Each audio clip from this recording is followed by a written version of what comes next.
بسم اللہ الرحمن الرحیم۔ عن ابی ہریرہ عن النبی صلی اللہ علیہ وسلم قال الایمان بضع وسبعون شعبہ والحیاء شعبۃ من الایمان۔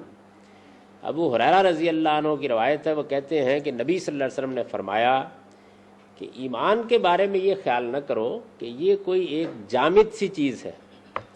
ایمان جب داخل ہوتا ہے انسان کے اندر تو اس کی بڑی شاخیں نکل آتی، یوں سمجھو کہ گویا 70 سے اوپر شاخیں نکل آتی۔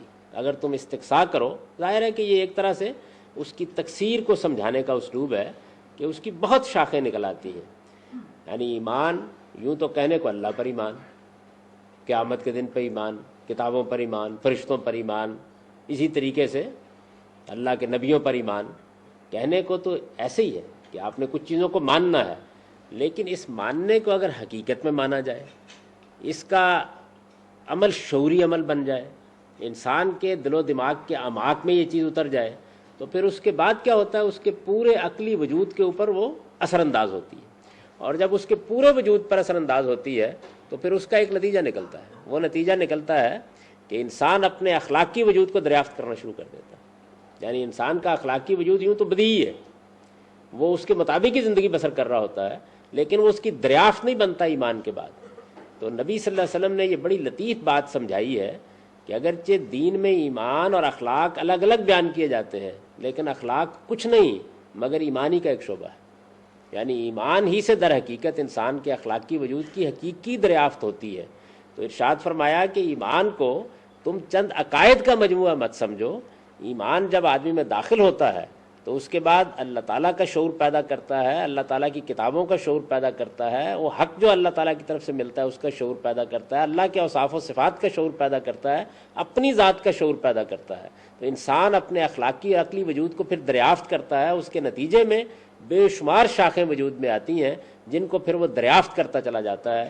تو ارشاد فرمایا کہ ایمان اس طریقے سے تمہاری پوری شخصیت کا احاطہ کرتا ہے اور تمہارے پوری اخلاقی وجود کو اپنی گرفت میں لے لیتا ہے۔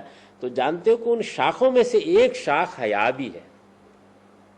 یعنی ایمان جب آدمی کے اندر پیدا ہوتا ہے تو جن شاخوں کو وہ بروئے عمل لاتا ہے ان میں سے ایک شاخ حیا بھی ہے، اور فرمایا کہ یہ جو حیا ہے یہ گویا ایمان ہی کا ایک حصہ ہے، ایمان ہی کا ایک شعبہ ہے، ایمان ہی کی ایک برانچ ہے۔ ایمان کا بیج جب انسان کے اندر بو دیا جاتا ہے، پھر اس سے ایک کوپل نکلتی ہے، پھر اس پہ ایک تنا کھڑا ہوتا ہے، پھر اس کے بعد اس کی شاخیں نکلنا شروع ہوتی ہیں۔ انہی شاخوں میں سے ایک شاخ حیا بھی ہے۔ یعنی جتنے بھی اخلاقی اوصاف ہیں وہ در حقیقت ایمان ہی کی شاخیں ہیں۔ ایمان جب ایک درخت کی طرح پھوٹتا ہے تو اس کے بعد جتنی شاخیں اس کی پھیلتی جاتی ہیں، جیسے کہ یہاں تکثیر کا ایک عدد استعمال کیا کہ 70 سے بھی اوپر پھیل جاتی ہیں، تو انہی شاخوں میں سے ایک شاخ حیا بھی ہے۔ یہ اہمیت جو خاص طور پر حضور نے حیا کو دی، تو یہ معلوم ہوتا ہے کہ انسان کی زندگی میں جو سب سے بڑا وصف پیدا کرنا مقصود ہے وہ تقویٰ ہے۔ یعنی انسان اپنے حدود کو پہچانے اور حدود کے اندر زندگی بسر کرنا سیکھے۔ یہ تقویٰ اس وقت تک انسان کے اندر حقیقی جگہ حاصل نہیں کر پاتا جب تک کہ حیا موجود نہ ہو۔ حیا ہمارے ہاں عام طور پر ایک خاص مفہوم میں بولا جاتا ہے، یہ بڑی جامع تعبیر ہے۔ یعنی انسان میں ایک خاص طرح کی جھجک ہے، اور یہ جھجک کی حقیقت میں اس آزادی اور بے رہروی سے اس کو روکتی ہے، جو آزادی اور بے رہروی اس کو بگٹوٹ اور شترے بے مہار بنا دیتی ہے۔ یہی چیز ہے۔ ایک جھجک ہوتی ہے آپ کو ماں سے، ایک جھجک ہے باپ سے، ایک جھجک ہے معاشرے سے، ایک جھجک ہے استاد سے۔ یہ ایک جھجک ہے، یہی لباس پہننے کا باعث بنتی ہے، یہی آداب ملحوظ رکھنے کا باعث بنتی ہے، یہی حفظ مراتب کا باعث بنتی ہے، یہی چیزوں کو کہنے سننے کے معاملے میں حدود کے اندر رکھتی ہے، یہی انسان کے جذبات کو کنٹرول کرنے کا باعث بنتی ہے، یہی رغبتوں اور خواہشوں کے سیلاب میں بہہ جانے سے روکتی ہے۔ تو یہ بڑی غیر معمولی چیز ہے۔ اسی وجہ سے ایک اور مقام پر یہ فرمایا گیا ہے کہ جب تم نے حیا اتار دی تو پھر جو کچھ جی چاہے کرو، جو کچھ جی چاہے کرو۔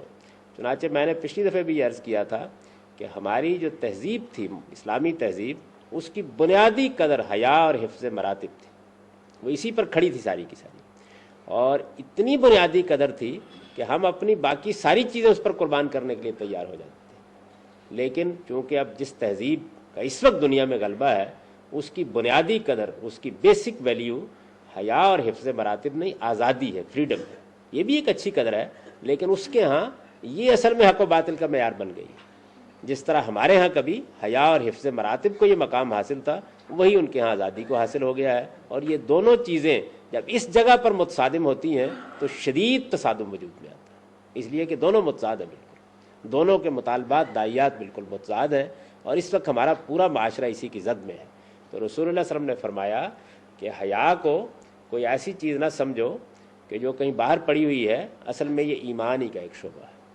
اقول و قولی ھذا واستغفر اللہ لی ولکم۔